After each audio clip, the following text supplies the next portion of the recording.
are always so intentional about their personal development, about growing, about being the better version of Yes. themselves. And you will notice that in the wellness hall, which I think, well, not to belittle anyone, Yes. which I think was most packed with so many lessons. Lessons. Women were more. In the business world, there were many men. Yes, so When Sheikh Wali Basuni was speaking, I just went just to listen a little, and I noticed that most men were there. I'm sure they yes, made up so their mind they that want to the wellness hall, let the women continue listening to mental health. when there's But we are for going us, to look for money. we are hustlers. Let's go and talk, listen to where they are talking about Our money. So, and then, okay, the Yakin hall was the general hall. Yes. But for me, my favorite hall was the wellness hall. Wellness hall, And yes. Coach Salat Susule also talked about if you are ready, you will know how your spouse feels, because this is very important. The way we make each other feel in marriage really matters. Yes. If you are ready, if you want to know, you will know. Don't say that, oh, that's how women are, that's how men are. And don't gaslight, because some people just brush away each other's feeling. They really don't want to care. So you will not know if you are the problem.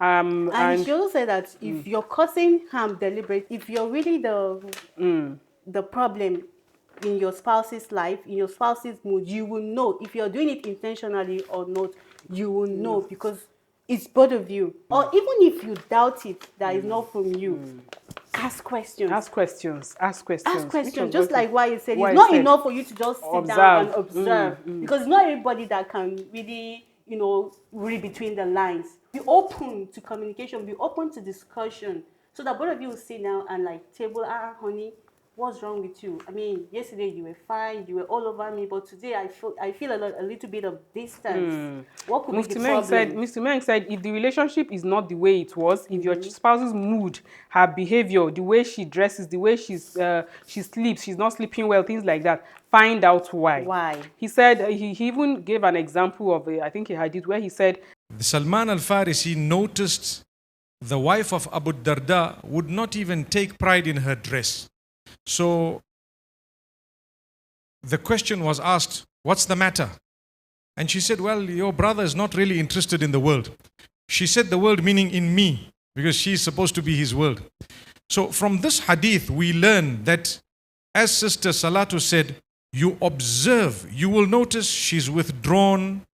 She used to talk, she doesn't talk much. She used to take pride in her dress, she doesn't take pride in her dress anymore. She's sleeping a lot of the times. These are signs of some mental, perhaps, challenge. So if the problem we face is because you may have caused it, you would not even be interested in observing.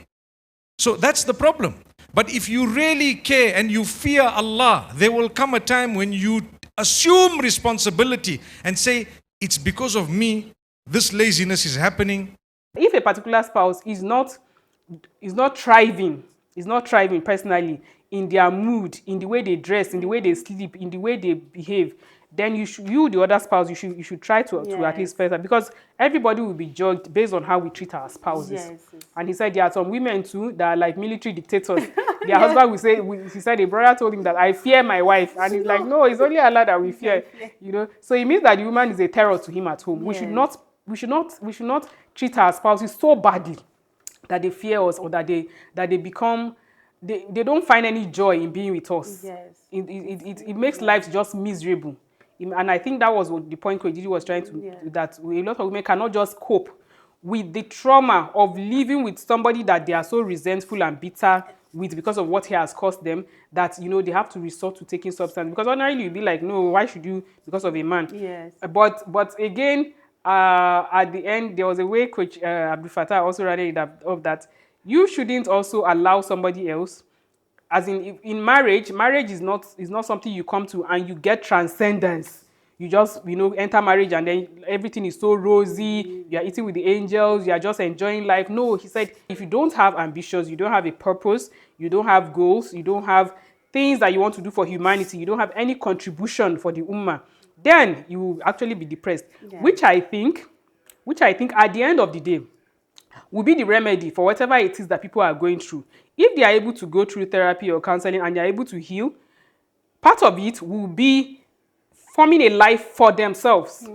I know that, as very important as marriage is, we see it as the be-all and end-all, and our mood or the way we are is dictated based on how our spouse makes us feel. But we need to move beyond that to make Allah the cornerstone, such that however they choose to behave, which they will be judged for, which Allah will judge for them for, we need to develop ourselves to such an extent that our happiness or unhappiness is not dependent on their actions and inactions.